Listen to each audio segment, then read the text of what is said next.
Bonjour et bienvenue à toutes et à tous. Qui que vous soyez, vous êtes les bienvenus ce matin. Je voudrais m'associer aux paroles de Terry pour vous dire à quel point on est toujours heureux de se rencontrer ensemble autour de la parole de Dieu.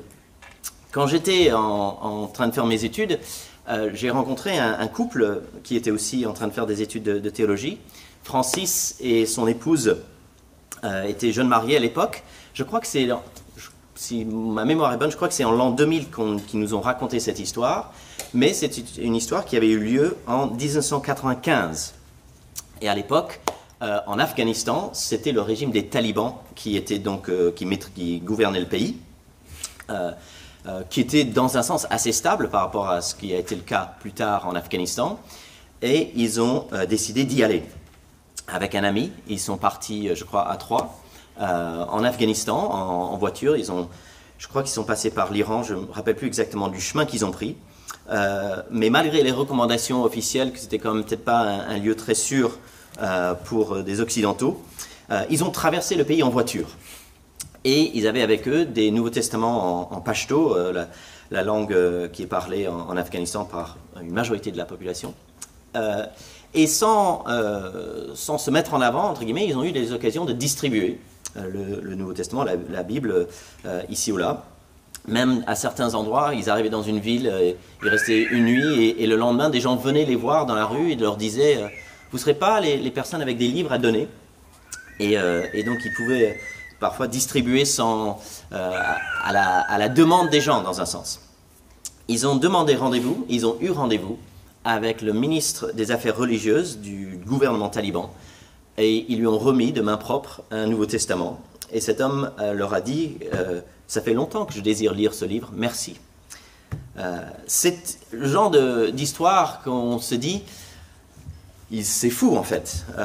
Et surtout, je pense, après 2001, 2002 et ce qui s'est passé en Afghanistan, ça semble vraiment peut-être encore plus cinglé dans un sens qu'aujourd'hui. Mais c'est une histoire, je crois, réelle, et ils s'en sont bien sortis, et ils sont en bonne santé, vivants aujourd'hui. Et je ne sais pas, aujourd'hui, quel est notre rapport au risque, à des actions qui semblent folles. Faire quelque chose de bizarre, de surprenant, avec ou pour Dieu, c'est peut-être pas notre culture.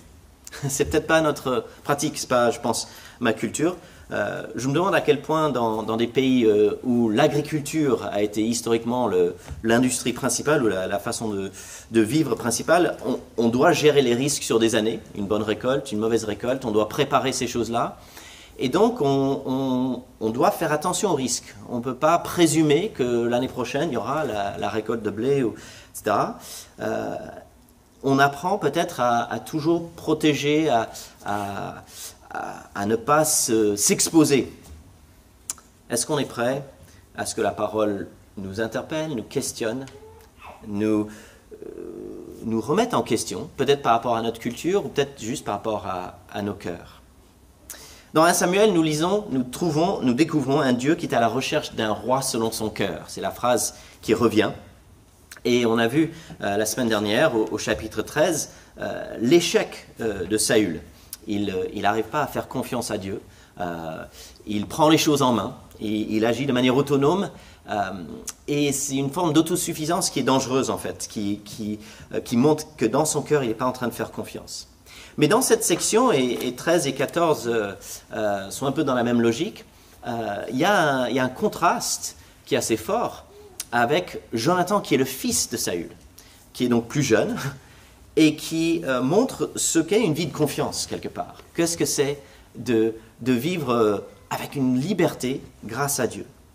On voit qu'il faut un roi qui ait confiance. Il faut un autre roi pour le peuple. Et le prophète Samuel l'a dit au chapitre 13, il faut quelqu'un qui est capable de se confier à Dieu, et donc de mener le peuple avec courage, peut-être avec audace même, lorsque la pression est grande, lorsque la situation semble désespérée, il y a un danger. Donc on voit ici qu'Israël est en danger, mais Jonathan agit grâce à sa confiance en Dieu. Rien ne peut empêcher Yahvé de sauver. Rien ne peut empêcher Yahvé, l'Éternel, de sauver. Et on va voir ça en deux parties. La confiance agissante de Jonathan et le salut étonnant de l'Éternel. Chapitre 13 commence au verset 3. Jonathan bâtit la garnison des Philistins. Donc déjà, il était actif. On peut aussi traduire, il a abattu une stèle. C'était une forme de provocation, peut-être une petite victoire militaire ou une provocation un peu symbolique. Mais c'est déjà signe de quelqu'un qui est entreprenant, qui est confiant. Et c'est déjà signe que la confiance absente de Saül n'est pas à recommander quelque part par l'auteur. Et dans le chapitre 14, il continue avec cette mise en relief quelque part de l'absence de confiance de Saül par la confiance de son fils Jonathan. Rappelons que la situation est grave, au moins 36 000 soldats philistins, maximum 3 000 Israélites. Au début du chapitre 14, verset 2, on lit qu'ils étaient plus que 600. Donc on est de moins en moins à faire face à cette grande armée philistine. Et en plus, il y a un manque d'armes. À la fin du chapitre 13, il dit qu'il n'y avait pas de forgerons en Israël, et donc les Israélites, la plupart, à part Jonathan et Saül, ils n'avaient pas d'épée ou de lance. Saül est assis sous un arbre, le grenadier de Migron, verset 2. Il est là, il ne sait pas peut-être ce qu'il va faire. Et qui est avec lui, verset 3? Achija, fils d'Achitub, lui-même frère d'Ichabod, le fils de Phinehas, et le petit-fils d'Élie, prêtre de l'Éternel à Silo, qui portait l'éphod. Donc c'est le neveu d'Ichabod, et Ichabod, le nom veut dire « où est la gloire ?» La gloire est partie, elle est où la gloire? La gloire de Dieu est plus là, donc c'est un nom un peu tragique en fait. Et on dit que c'est le petit-fils d'Élie, et Élie c'était, chapitre 3, un des vauriens, un des prêtres qui faisaient n'importe quoi. Donc on a le neveu de la gloire est partie, on a le petit-fils d'un vaurien. Ça c'est le représentant de l'Éternel qui est là. Samuel était parti au chapitre 13, il quitte Saül. Donc à plein de niveaux, en fait, la faiblesse est assez extrême, spirituellement, militairement et en termes d'armes, plus de forgerons. Humainement parlant, la situation semble ridicule, même sans espoir en fait, absurde presque. Et c'est dans ce contexte désespéré que Jonathan, lui, prend l'initiative, une petite aventure personnelle avec son écuyer, un porteur d'armes, un jeune homme avec lui, et ils vont se lancer. Donc verset 6, Jonathan dit au jeune homme qui portait ses armes, « Viens, poussons jusqu'au poste de ces incirconcis. Peut-être l'Éternel agira-t-il pour nous. En effet, rien ne peut empêcher l'Éternel de sauver, que ce soit au moyen d'un petit ou d'un grand nombre. » Dans une situation désespérante ou désespérée, Jonathan ne désespère pas, au contraire, il agit avec cette idée que peut-être Dieu peut agir, peut-être. Alors, il y a ce contraste avec Saül dont la révélation du cœur de Saül avait montré un manque de confiance. Là, un moment clé, un moment difficile, la pression en fait révèle au contraire confiance et capacité d'avancer. Mais je veux juste m'attarder quelques instants sur les mots peut-être. Cette phrase commence avec peut-être parce qu'on a auprès de Jonathan quelqu'un qui confesse la puissance de Yahvé sans oublier la liberté de Yahvé. Il confesse la puissance de Dieu, mais il n'oublie pas sa liberté. Peut-être. Il ne dicte pas la conduite à Dieu. Il n'imagine pas que forcément il aura la victoire. Mais peut-être. Et la confiance, selon la Bible, qui est encouragée, c'est une confiance humble, où on reconnaît qu'on ne connaît pas ce qui viendra demain, on ne sait pas l'issue des actions, mais on sait que rien ne peut empêcher l'Éternel de sauver. Rien ne peut l'empêcher. Autre part, dans la Bible, parfois c'est dit d'une autre manière. Par exemple, y aurait-il quelque chose de trop difficile pour l'Éternel? Est-ce que quelque chose pourrait empêcher Dieu d'agir? Notre Dieu est au ciel, il fait tout ce qu'il veut. Donc on peut le trouver dans Genèse 18 avec Abraham, dans Job 42, tu as des phrases vraiment avec ce même parallèle, le psaume 115, Jérémie 32, Luc chapitre 1, Matthieu 19, Marc 14, il y a plein de textes en fait qui vont dire et répéter, rien ne peut empêcher Dieu de sauver. Rien n'est trop difficile pour lui. Son bras n'est jamais trop court pour atteindre ses objectifs. Et dans cette confiance humble, eh bien, Jonathan trouve le courage de se lancer. Et Dieu lui donne une victoire. Alors c'est peut-être parce qu'il a grimpé avec les pieds et les mains une falaise. C'est pas exactement clair comment il arrive sur la troupe. Mais de toute manière, qu'il arrive à battre une vingtaine d'hommes tout seul, c'est déjà une victoire. Il le fait suite au signe que l'Éternel lui donne. Donc il lance ce défi. Peut-être qu'ils vont nous inviter. S'ils nous invitent, ben, on prend ça comme un encouragement de Dieu. Même si l'interprétation de cet événement, c'est pas obligé. Mais dans un sens, il met en œuvre sa confiance, en partie grâce à cette idée d'un signe de la part de Dieu. Ceux qui le font là, c'est cette idée que rien ne peut empêcher l'Éternel de sauver. Et donc, il peut avancer. Au Xe siècle, à Saint-Omer, un garçon est né, Jean-François Gravelet. Et quand il avait 5 ans, déjà, il a commencé la gymnastique. Et notamment, il s'est formé à devenir un funambule, pour marcher sur des cordes à travers des espaces. Il a été très connu, pas simplement en France, mais dans plusieurs pays à l'international, comme Blondin ou le chevalier Blondin. Et c'est devenu synonyme de funambulisme, Blondin. Et en 1859, il a été le premier homme de l'histoire à traverser sur une corde, en marchant sur une corde, les chutes du Niagara. Donc il était 50 mètres au-dessus de l'eau, corde de 330 mètres de long. Il l'a fait à pied, et puis il l'a fait chaque fois avec d'autres choses. Il l'a fait avec une brouette, avec des pommes de terre dans la brouette, je crois. Et apparemment, le jour où il l'a fait avec la brouette, il arrive au bout, il y a la foule qui applaudit. Et il annonce à la foule, il dit « Est-ce que vous croyez que je pourrais traverser, pas avec des pommes de terre dans la brouette, mais avec un homme ?»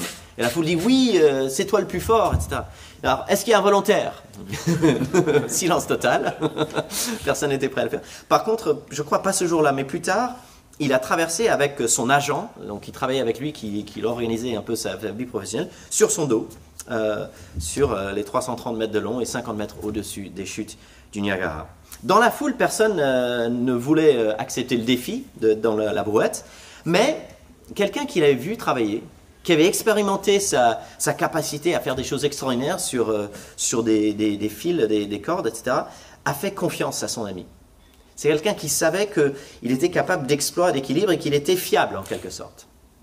Et la confiance, lorsqu'on a confiance en quelqu'un, on peut avancer. Quand bien même la situation serait même surprenante ou désespérée. 1000 fois plus devrait-on avoir confiance. Lorsque notre confiance n'est pas placée dans un être humain, avec ses capacités, même aussi bon que Blondin, mais dans le Dieu éternel, celui qui est, Yahvé. Il est, il sera. La confiance agissante de Jonathan. Deuxièmement, le salut étonnant de l'Éternel. Verset 13. Jonathan monta, et verset 13, les Philistins tombaient devant Jonathan, et son porteur d'armes donnait la mort derrière lui. Dans ce premier combat, Jonathan et son porteur d'armes tuèrent une vingtaine d'hommes sur un espace limité. La terreur gagna le camp, la région et tout le peuple. Le poste et ceux qui semaient la dévastation furent eux aussi terrifiés. La terre se mit de plus à trembler. Cela devint une terreur divine. À l'exploit de Jonathan, Dieu rajoute une terreur divine. Dieu fait trembler la terre. Et c'est la débandade. Verset 16. Les sentinelles de Saül qui se trouvaient à Gibéa de Benjamin virent que c'était la débandade générale parmi la foule des Philistins. Apparemment, littéralement, c'est l'eau qui fond. Ils partent comme de l'eau qui va fondre et s'en aller. Il y a des troupes des Israélites qui sont au sein de l'armée des Philistins qui prennent les armes aussi, donc il y a une sorte de 5e colonne. Les gens qui se cachaient dans les grottes et dans les montagnes se lèvent et sortent aussi. Tout le monde s'y met. Et Saül est vraiment dépassé par la situation. Verset 17, Saül dit au peuple qui est avec lui, « Faites donc l'appel, et voyez qui nous a quittés. » Ils firent l'appel. Il y a Jonathan qui n'est pas là. Est-ce que ça explique cette débandade? Verset 18, il dit à Achija, le prêtre, « Fais approcher l'arche de Dieu. » L'arche de Dieu était avec les Israélites. Et pendant qu'il parlait au prêtre, l'agitation allait toujours en augmentation dans le camp des Philistins. Saül dit au prêtre, « Retire ta main. » Probablement, ce que ça veut dire, c'est un peu obscur, mais probablement ça veut dire, c'est qu'il est en train de faire venir l'arche, et il voit dans le camp des Philistins que ça part en live, et il voulait consulter l'Éternel pour savoir ce qui se passait. Il n'y a plus besoin. Il sait ce qui se passe. C'est la débandade, c'est la victoire. Il n'a pas besoin. Donc il dit, arrête ce que tu fais, tu n'as pas besoin de ramener l'arche, la victoire est là. Il sait déjà que tout va bien. Le salut étonnant de l'Éternel. L'auteur, je crois, de plusieurs manières, veut nous enseigner que c'est bien Dieu et pas Jonathan qui a gagné la victoire. Donc, on le voit à la conclusion, au verset 23, l'Éternel délivra Israël ce jour-là. On le voit au verset 15, c'est une terreur divine. On le voit aussi avec l'attitude de Jonathan. Peut-être l'Éternel agira-t-il pour nous. De fil en aiguille, tout au long du texte, que ce soit le lancement de l'histoire, au milieu ou à la fin, l'auteur veut souligner ceci, c'est l'Éternel qui délivre. C'est l'Éternel qui donne la victoire. Ce n'est pas quelqu'un d'autre, ce n'est pas juste la force de Jonathan, c'est le Dieu qui est. Il gagne la victoire. Alors, vos cours de latin en 4e remontent à très loin, je sais, mais peut-être on vous a parlé de la grande victoire de Thermopyle. Est-ce qu'il y en a qui se rappellent de Thermopyle? 300 Spartiates, 70 000 soldats perses du grand roi Xerxès. 300 Spartiates qui défendent contre des milliers, alors selon certains 300 000, mais on pense que c'est un peu de l'exagération, je crois Hérodote est plutôt dans les 70 000, et qui couvrent en fait la retraite des autres soldats des cités grecques. 300 soldats qui sont entrés dans la légende comme ceux qui gagnent la victoire qu'on ne pouvait pas gagner, ceux qui sont donnés avec héroïsme. Et c'est des histoires qui entrent dans la légende parce que ça nous inspire.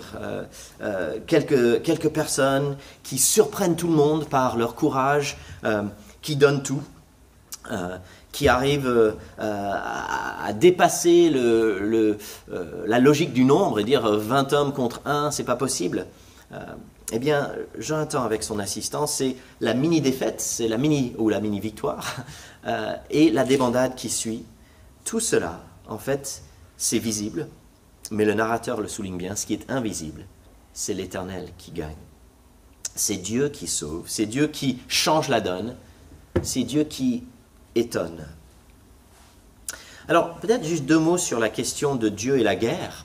Je sais que quand on découvre la Bible, on peut lire dans le Nouveau Testament que Jésus dit « Aimez vos ennemis, priez pour ceux qui vous persécutent ». Et puis on lit dans l'Ancien Testament que Dieu donne des victoires militaires avec des hommes qui sont tués, et c'est l'œuvre de l'Éternel. Est-ce que c'est cohérent? Est-ce que c'est un autre Dieu? Et depuis longtemps, au fin 2e siècle, Marcion, un théologien, a argumenté que c'était un autre Dieu, il fallait mettre de côté l'Ancien Testament. J'aimerais dire juste peut-être 2 choses en réponse à ces questions-là. La première chose, c'est que dans le Nouveau Testament, comme dans l'Ancien, Dieu est un Dieu de jugement. Dieu est un Dieu qui exerce justice. Et Jésus a parlé vraiment clairement de ça. Si vous lisez les paroles de Jésus, vous verrez qu'il parle vraiment de la justice et du jugement, notamment final de Dieu, mais même des jugements de Dieu dans le temps, temporel, on peut dire. Donc, à ce niveau-là, il n'y a pas de contradiction. Dieu peut juger ainsi que sauver, et c'est lui, dans sa liberté, qui le fait. Mais il y a un autre... donc ça, c'est parallèle, donc Nouveau Testament et Ancien Testament. Mais il y a un élément de différence. Il y a eu un grand changement au moment de la venue de Jésus. Avant la venue de Jésus, dans ce qu'on appelle la Bible en hébreu, ou l'Ancien Testament, Dieu établissait l'identité de son peuple choisi. Le peuple élu, Israël, son peuple avec lequel il avait fait alliance, il s'était lié de manière profonde et intime, comme un mariage. L'alliance de Dieu avec le peuple est un lien très fort. Il leur promet une terre, un lieu de bénédiction, un lieu où ils seront heureux avec leur Dieu.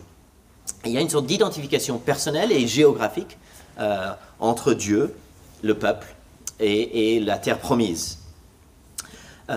Et donc, Dieu défend cette terre et ce peuple, Dieu bénit ce lieu, Dieu va s'opposer aux ennemis du peuple et ceux qui vont se battre contre la terre, pour établir clairement que c'est son peuple choisi, c'est son lieu précis.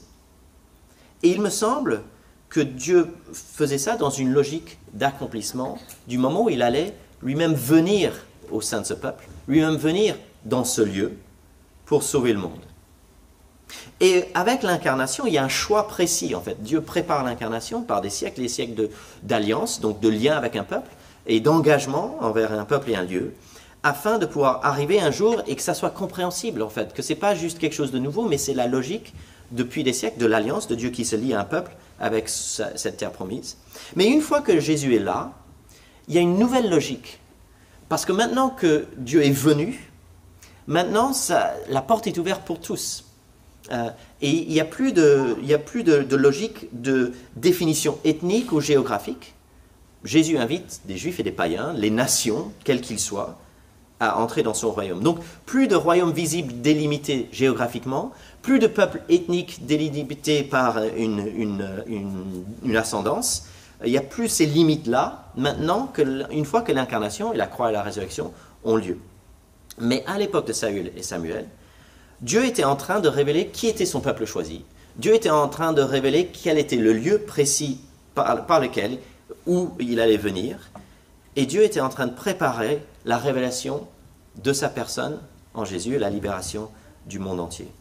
Et donc, c'était un temps où Dieu mettait les frontières en place pour l'accomplissement futur, en quelque sorte. L'Éternel délivra Israël en ce jour-là parce que c'est son peuple, le peuple de l'Alliance, le peuple par lequel il va plus tard agir pour l'univers entier dans un sens. La confiance agissante de Jonathan, deuxièmement, le salut étonnant de l'Éternel. Dans le Nouveau Testament, on découvre que ce qui était venu avant, l'épître aux Romains, Paul dit, ça a été écrit pour notre encouragement. Et dans un sens, ces textes font partie des textes qui sont écrits pour notre encouragement, afin que nous voyions en Jonathan un témoin. Jonathan, avec cette confiance agissante, nous prépare à voir, à découvrir, à comprendre Jésus, celui qui a agi avec une vraie confiance agissante, encore plus profonde que celle de Jonathan.